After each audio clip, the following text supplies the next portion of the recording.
lectures. Today we still want to talk about this etchings. Sorry, let me go one back slide. Today we talk about etching part 2 and what we'll include for these lectures. So in previous lectures, we separate this etching into several sections. First sections we found focusing on those fundamentals. What was dry etching and what was wet etching as a fundamental knowledge and some definition and then principles of those two etchings. And then we talk about type of the dry etching and wet etching. And in this section, we will go deep for this and introduce each type of the dry and wet etchings. And then later section, we'll talk about the pros and cons and what situation use the dry etching and what situation use wet etching and which specific type. Okay, great. I think that so this five etching will talk about reactive ion etching. Number two is sputter etching and ion milling. Number three, deep reactive ion etching, DRE. And number four, the dipping method. And then number five, the spin and spray method. Okay, let's go on. So first one. So this is just a separation. So we can see clearly here. Okay, so next reactive ion etchings. So you can see the middle figure here. This shows a diagram of a common RIE reactive ion etching setup. So an RIE consists of two electrodes, as you can see here, number 1 and number 4, that creates an electrical field. Number 3 mean to accelerate the ions toward the surface of the samples, which is give the energy to the ions, so ion can strike those can really strike onto the on those surface the destination you want. So the area labels represent the plasma that contains both positively and negatively charged ions in equal quantities, and these ions are generated from the gas that is pumping into the chamber. And normally, typical gas used are the O2 and CO4, CF4. So O2 will be oxygen, and then uh, tetrafluoromethane. Oh, this is a long name here. So I'll call it CL4, CF4. And in the diagram, CF4 has been pumping into the chamber, making a plasma with the many fluorine. So F is fluorine ions. So you can see here. So the fluorine ion getting the energy, so will be accelerated in the electrical field and then causing them to collide into the surface of the sample. So a sample is used to protect certain areas from etchings. Sorry, a mask. So a photo mask is try to cover it up. So whenever you cover it up, those will not be etching. So we're exposing only the areas desired to be etched. But from previous we know positive and negative, but those are normally we can consider as positive. So will become more straightforward for you guys. Whenever you covered, you can be protected. Whenever you're not covered, those are exposed and ready to be etching. So okay, see the figure at the bottom right. This shows a photoresist mask on a solid silicon dioxide. The etching ions are accelerated into the etching region. So where you can see here, they combining with this silicon dioxide and then will be dispersed. Because of this electrical field accelerates the ions toward the surface, the etching caused by these ions is much more dominant than the etching from the radicals. So ion really traveling in very direction. So the etching is anisotropic. So that's a good idea. So anisotropic we will mentioned several times. And later on in later section, I talk about that just in a separate section so we can understand more. Okay, so let me introduce another one to you guys. So spotter etching and ion mailing. So as a quick summary for spotter etching and ion mailing, I would say the principle is it's also the same. Try to give the energy and then uh to to make have some position in order to strike a subject, which was not protected by the photo mask. And ion milling is an upgrade. I would consider as an upgrade for the spotter with a higher etching rate, because the etching rate for spotter is a lot lower when you compare with the previous one. The previous one, it's the RIE, which is the reactive ion etching, is very fast etching rate. So the right figures, sorry, the left figures showing the sputtering. This is a fundamental setup of the sputtering, and this kind of sputtering and ion mailing is very similar. So they are purely the physical processes in which heavy atomic positive ion created in the plasma. So you have a lot of plus, and then are accelerated to impact a substrate surface to remove the materials. So you try to strike those, so they were coming out of the substrate. And then the ion energy in these processes are very high, and often you can get normally you will consider it's more than 500 eV, and that's energy intensity for those ions for this process. And their primary advantage is that the fact that they are high anisotropic process. You see, this is again, and in producing features with near perfect vertical characters. So you don't want those, you just want those to go one direction. This spotter will be good one for you. If you want those to go in multiple direction, you better to consider for wet etchings. So those are some fundamentals. So if you want to anisotropic process, you can consider this spotter. You give a very vertical character for those.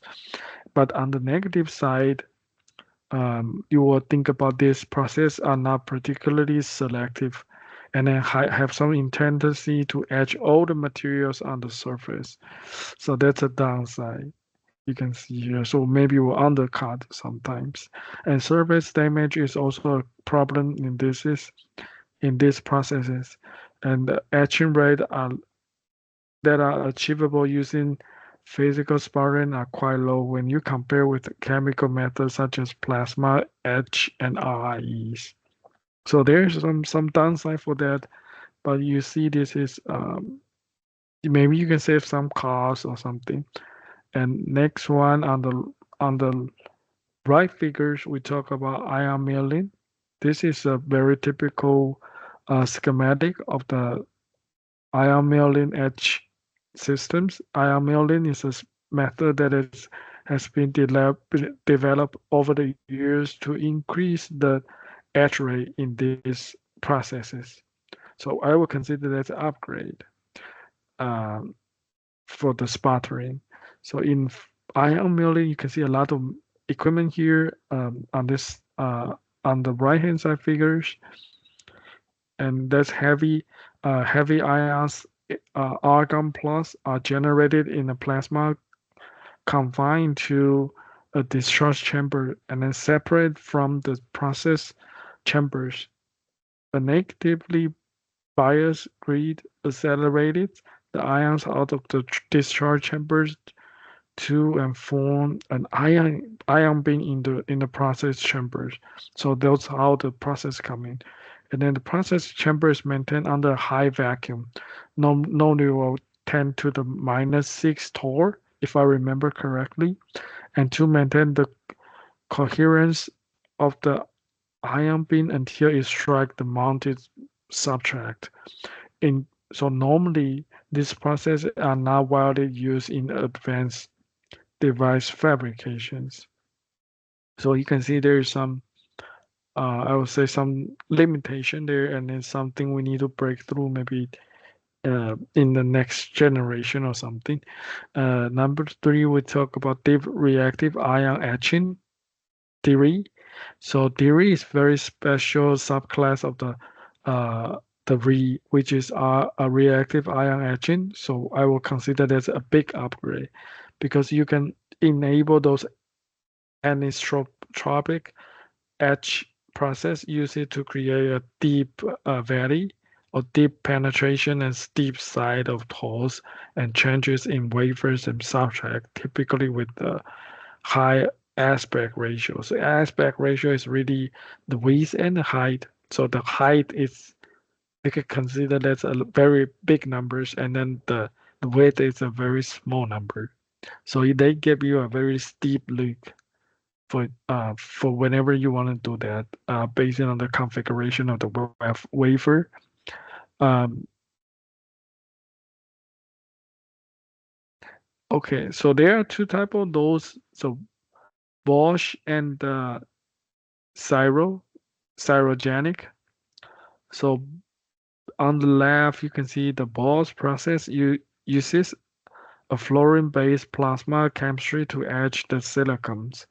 So combined with a fluorine uh, fluoro carbon plasma process to provide a sidewall passivations and then improve selectivity to etch mask.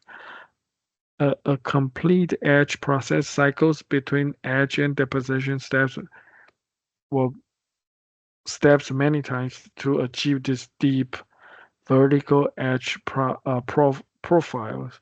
So it's a very tedious process. One deposition and then one deposition, all those. So it's very labor intensive, and you need a skilled labor to do it. If that's by hands-ons, and it's really relies on the s- the source of gases being broken down into a high density plasma region before reaching the wafer. And because of this technique cannot be performed in RIE, so as this has the wrong balance of the ions to free radical species. And this balance can be achieved in a high density plasma system HDP that normally they call. And the most widely used form of the HDP uses inductive coupling to generate a high-density plasma region. So this is known as industrial coupled plasma. That's another name, ICP. So if we talk about ICP, maybe you can remember this is the Porsche, Porsche one, uh, Porsche process etching. But similarly, at Ura, there's a cryogenic process. So cryogenic process is very low temperature, you can imagine. So it's also using this SF6 sulfur hexafluoride to provide the fluorine radicals for silicon etchings. So the silicon is removed in the form of the silicon tet, tetrafluoride SiF4, which is very volatile. And you can see the main difference in the mechanism of sidewall passivation and mass protections rather than using this fluorocarbon polymer. This process relies on forming a blocking layer of the oxide and fluoride on the sidewall around maybe 10 to 20 nanometers thick. This is very, very precise as we can see. So this forms at the cryogenic temperature used and the the layer inhibit the attack on the underlying silicon layer by the fluorine radicals. And because this cryogenic is so low temperature and low bias operation also assists in reducing the etch rate or the mask array materials, which is normally either photoresist or silicon dioxide. And so that's a quick summary for this Bosch process and cryogenic one. So Bosch process normally will enable very high etch rates and then very high selectivities and then very good anisotropic, and it's very typically used for these features bigger than 1 micrometers, and then the app is bigger than 10 micrometers. So if you have this kind of feature, maybe you could consider for Bosch process. Uh, in the other hand, cryogenic process will be deep silicon etch. So typically we'll use for smooth sidewall. If you have a more smoother sidewall, maybe use a cryogenic and or this nano etching or taper profile in applications such as micro mold. So this is a very good one. And also sometimes people use mixed type, a Bosch type and cryogenic. They will mix to use those. So those are option for shallow and low aspect fine features. So maybe you can do a high edge rate first using a Bosch rate, Bosch one, and then later on use a cryogenic whenever you try to get more precise or you want to slow down those etching rate to get your even distributed profile, then you can do it in that way. So those are good concept over there. Okay. Number 4, we talk about the dipping method. So this is wet etching section now. So as you can see at this photos, this is the most common wet etching method that involve a chemical bath, and then the operator normally I used to do this. So what I'll dip this substrate into the chemical bath and then wait until the desired layer are totally off.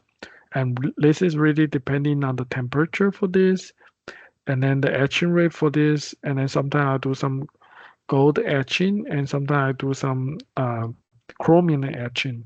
And this is very precise. You need to um, control the bath, and then you need to make it um, per you normally will have a recipe and then you need to measure for that, and every time the recipe you use still coming out with different results.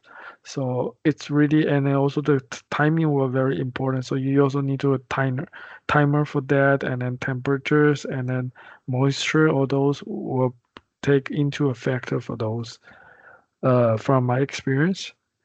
So next one, this is a spin and spray method. Sorry, this is not these photos. This is just showing some photos, but it's really spin and spray. So this method normally will involve in spraying the substrate while this etching with with inside the bath, and then while spinning it and then connecting it to an observation source. But sometimes sometimes I think my personal opinion will be the spinning of the substrate may not have really have an impact because normally as this the reaction really depending on the atomic the arrangement of the exposed subtract parts. So those were working together. So it's not really the spinning, those physical motion making a change on the chemistry side. So those are just my observations. But it's a really good topic, and I hope you guys really enjoy this topic. We can talk about the pros and cons later on, and some good topic later. Thank you. Thank you for your time.